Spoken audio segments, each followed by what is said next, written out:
Bebop. Greetings. This is Artist Bebop, episode number 55. This is the night where I take a timer, set it for 22 minutes, and ramble about art. Here we are. So this is a little different. I am actually live streaming this because I got this live stream subscription and I need to use it. Simple. So yeah, I've started more in the spirit of my ADHD. I've started the nightly musing, but then there's Thursday nights where I do this weekly ramble. So I'm trying to compartmentalize where I put this new project or how I deal with it. And I think that will develop as I ramble here. So I don't know. I was still thinking about it as I started to do all this. But I've been like live stuff and live streaming, all of that all of this terrifies me actually. It's funny because I get compliments about this confidence I exude sometimes, and it's all false. Every time I make a video, every time I put something out there, I am terrified. But I don't know. I think when I was little, I realized that pushing myself that way is a lot of how I was going to get what I wanted to get. And that's been my experience with this stuff. So here I am, live streaming about my art. So art, I've been heavy in the commissions this week. And it's been cool. And I notice I've been slowing down on the painting process itself, which is nice. I think that started when I got into the compulsion of drawing, I think around December, because I got new materials. And actually I have new materials. Shuttle Art, free plug, sent me, and I'm supposed to do a video with those. Those are see, I don't know, are they Copic? What is what's the pronunciation? I don't know, but I'm excited to use them. The markers aren't traditionally what I've used. I guess I've used everything, but I've never really. It'll be good. It'll be like the little watercolor stuff I was doing, which I had a fun time with. I'll probably do more of. I was enjoying those live. I'll probably do live stuff with that. That's what the videos will probably be for their brand. But that was nice. They reached out, and yeah. But it's kind of insane because I thought some markers. They'd sent me a set before, and it was maybe 26. This is 200, and I'm looking at the box. 205 colors. So that'll be cool. Yeah, and then what else? I'm very disoriented. I'm very concerned about the live stream. Sorry, I'll get used to it. I'll ease into this process, like everything else, I guess. Yeah, I don't know. Like I said, I've been heavy in the acrylic paint this week, and yeah, I've got a lot of commissions, thankfully. So, I'm still doing Office Space pieces. I don't know how that movie got.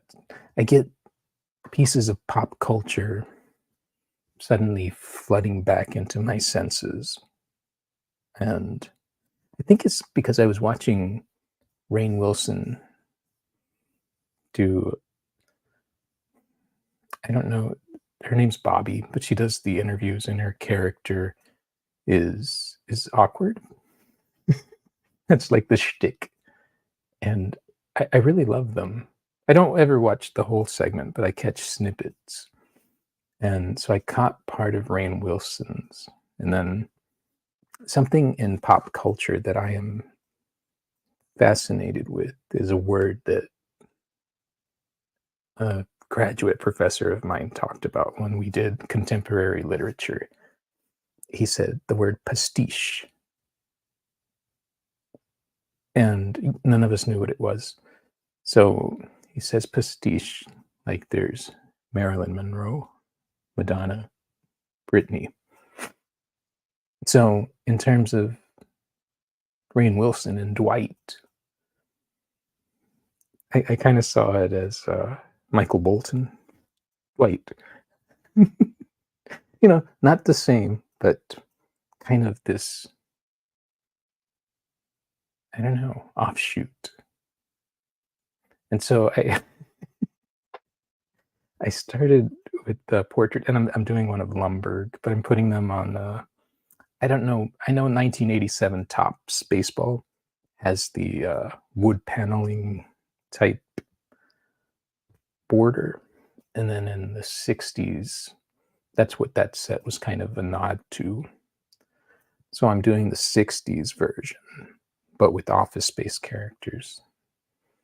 And so I got Michael Bolton, Milton, and then Lumbergh's next. But I did, based on a suggestion. I wish I could screen cap it here. I don't have it handy, but it was done in Lumbergh's voice or manner of speaking, and asked for a 1972 Topps in action of Michael Bolton having at the fax machine. Or just Mike. I'm saying his name wrong. But so that was a fun time lapse that I did. I love that piece. And I love that in action play. It's not the first time I've played with those cards, but that was a great suggestion. So if you've got those, bring them. Because I love them because I don't know. I've always felt like it's like I get to play with whoever's watching, and so that's cool. But yeah, I've got a few more. I what have I done in action? I did the Godfather kiss with the. I know it was you, Fredo. You broke my heart. Not that one sold a long time ago. And I've done Andre the Giant in action with King Kong Bundy. That was cool. And then the other ones were just actual cards from the baseball series. But I don't know. That was great. So if you have in action suggestions, I'm open to them. I love those. Yeah, I gotta get back on my time lapses. I've learned to pace myself with some of this because I've learned to, I guess, tolerate my impulses. So I was thinking about it, it's been about a year since I got treated for ADHD, and that was bizarre to start. But I think about like a year into it and the self-awareness that's brought me. I can recognize not not just when I'm on medicine. Sometimes I'm not. I don't take it some days, but I can recognize the behaviors that I need to redirect. And but then at other points, I can recognize the behaviors that have shaped me, and I can appreciate that, which is which is awesome because it's called attention deficit. Uh, that, that whole deficit thing. It doesn't feel like a deficit. If anything, I feel like it's a bit of a gift. And then, especially having an understanding of it. I think it was harder when I didn't realize what was going on. That that was a deficit. But yeah, but I like my hyper focus. It's why I produce and produce and produce and produce work because that's where all my dopamine comes from, and that's that's a blessing, I think. Now, for the people around me, it probably is just annoying, but that's okay. I'm loved anyway. Yeah, yeah. My it's taking more dad time this week. Just watching them create. That's so inspiring. I think that's the fountain of youth. Is watching it and appreciating. I appreciate their humor because I don't. I feel like my parents didn't appreciate mine,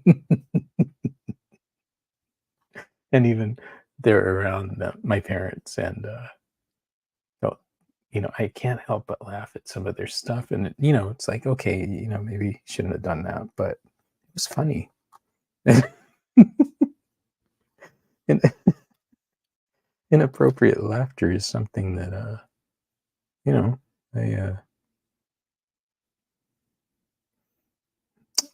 I understand. Right. That's why I'm looking at. I'm still thinking about this live stream thing. So I was trying to see if I could see on Instagram because I can see that I'm live, but their comments don't go through. And so I don't know. It's like I'm through a weird wall. So if you happen to be watching, I want to talk to you. But yeah, I don't know. Instagram's the only one that has a barrier maybe. But yeah, I've been watching a few things where it says, it's good to go live. And so I've tried it on TikTok, but it's weird because I'm sitting there and it, yeah. And I've had somewhere where I talk, but it's an awkward process. Not that this is any less awkward for me, but I don't know. Through repetition, I've gotten okay at this, I think. It's therapeutic. I'll say that. Like I I do. I feel like I come in here and especially on the weekly 22 minutes. So I've been doing the nightly ones and that's a more structured thing. And I've been doing those live. So if you see me, shout at me. 'Cause, maybe I can or can't see the comments. I've been watching. I can see some viewers, so that's cool. But yeah, I don't know. I love.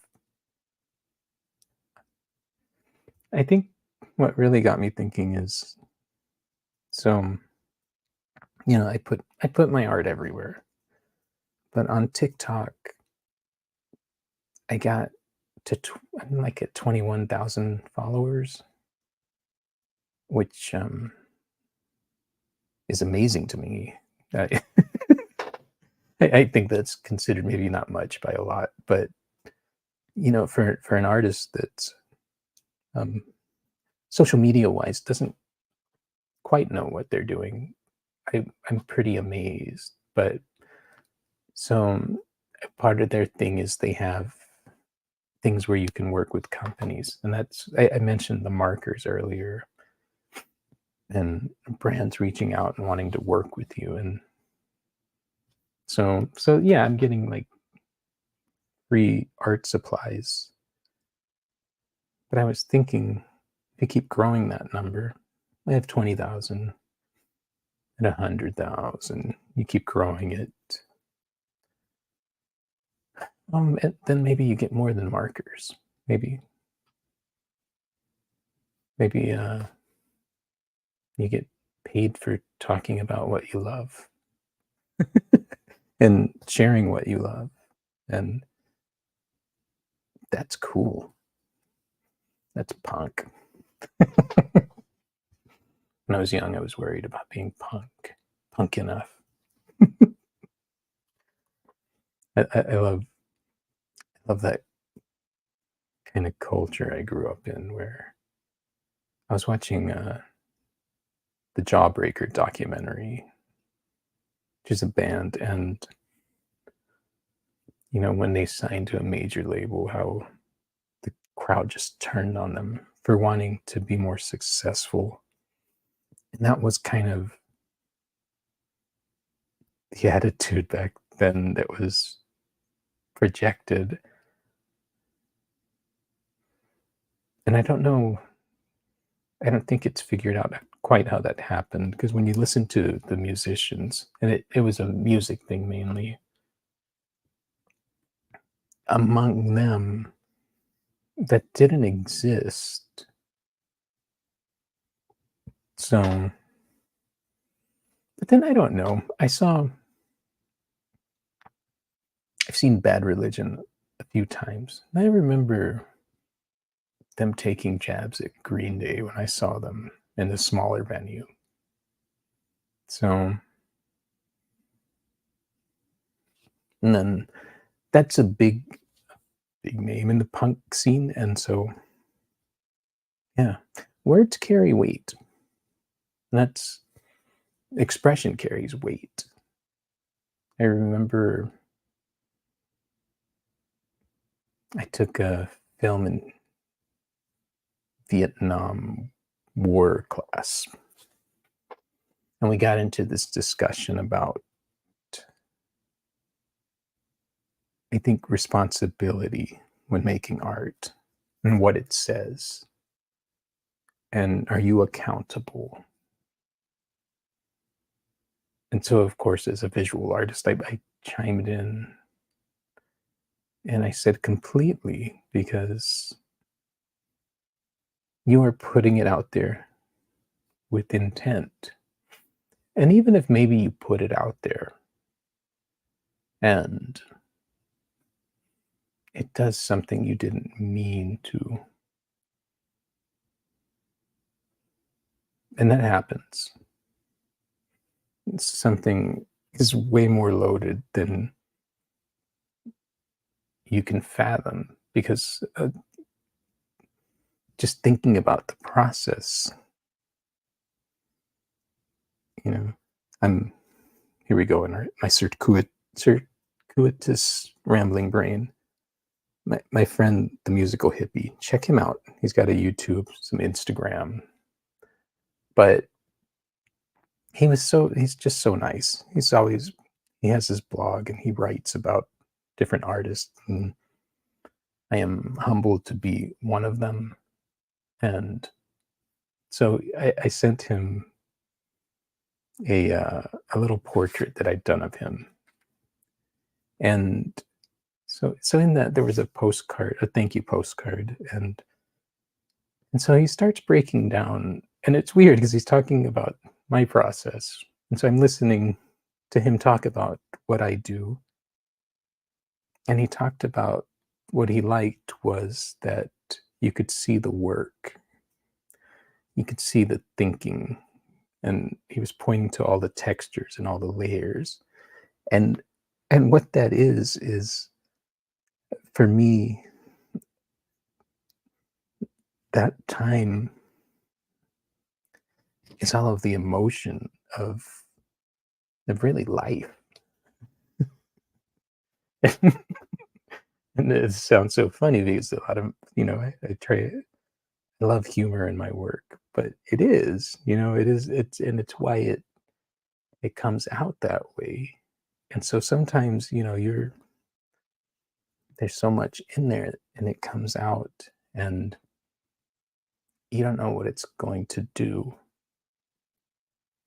but are you responsible for it? Of course. You're responsible for what came out and you're responsible for if it had a negative effect, if you're going to keep doing it or not. Those are your decisions. That's yeah, it's yours. And you should be accountable. But yeah, I think that was a cohesive stream of thought there. Uh, but yeah, so I've been thinking too about so I'm doing the nightly musing, and here we go. I'm watching the timer. That was my 22 minutes. This is post ramble. But yeah, I've been thinking about the nightly musing, and I guess just Thursday nights. It's just Friday morning, I guess. I will I'll just skip the musing because I've tapped myself out of the 22 minutes. I can go usually. It's just it's funny. It in itself is an exercise. That's about it. I'm going to outro myself here. Then I'm going to poke around, see if I can see comments on Instagram. So if you ever see the live stream, tune in if you're watching this on the re-record. Here we go. I will see you next time. Bebop. Boom. All right, I'm going to poke around. I don't know how to see all the different stuff because I logged in from, I have like 5 different Instagram accounts. And yeah, I bet I could keep the recording on Instagram. This feels very like Spaceballs. This was us 5 minutes ago. This is us now. But I don't know. See, I can't see. I can only see the delay, which is very funny. But nice. But anyways, I can see some of you out there. Thanks for tuning in, and I'll see you tomorrow night. Not as long. The musings are shorter. Have a good one.